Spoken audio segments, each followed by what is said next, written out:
اس کی مجھے کال آئی اور وہ مجھے کہنے لگی کہ مجھے تم سے کچھ ضروری بات کرنی ہے۔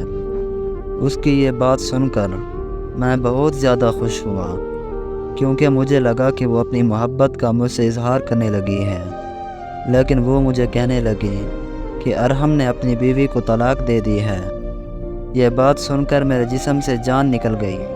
ارحم وہی لڑکا تھا جس سے وہ پیار کرتی تھی، لیکن ارحم نے اسے دھوکہ دے کر کسی دوسری لڑکی سے شادی کر لی تھی۔ ارحم کی شادی کے بعد میں نے اسے بڑی مشکل سے سنبھالا تھا، اور مجھے یہ امید تھی کہ اسے ایک دن مجھ سے محبت ہو جائے گی اور پھر اس کے بعد وہ مجھ سے شادی کر لے گی۔ مگر اتنے سالوں بعد اس کی زبان پر ارحم کا نام سن کر میری ساری امیدیں ٹوٹ گئیں۔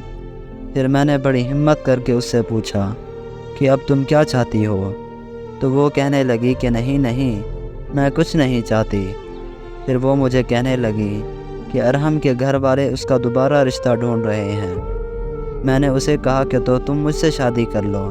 تو وہ کہنے لگی کہ نہیں اب ایسا نہیں ہو سکتا۔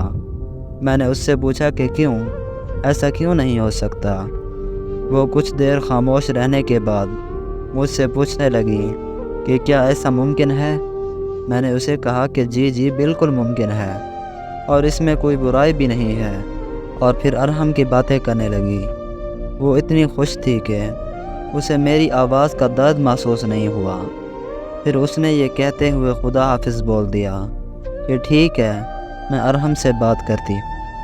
اس کی کال بند ہو گئی، اور پھر وہ رات مجھ پر قیامت جیسی گزری۔ وہ رات میری زندگی کی سب سے دردناک رات تھی۔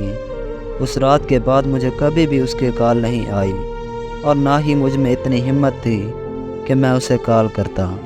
مجھے ساری زندگی اسی چیز کا افسوس رہے گا کہ وہ میری محبت نہیں جان پائی، یا پھر وہ میری محبت کو جان کر انجان رہی۔ لیکن حقیقت یہ ہے کہ میں آج بھی اس سے بے حد محبت کرتا ہوں، اور میں اس بات سے خوش ہوں کہ اسے اپنی محبت مل گئی۔ میری دعا ہے کہ خدا اسے ہمیشہ خوش رکھے، اور خدا اسے اپنی حفظ و امان میں رکھے۔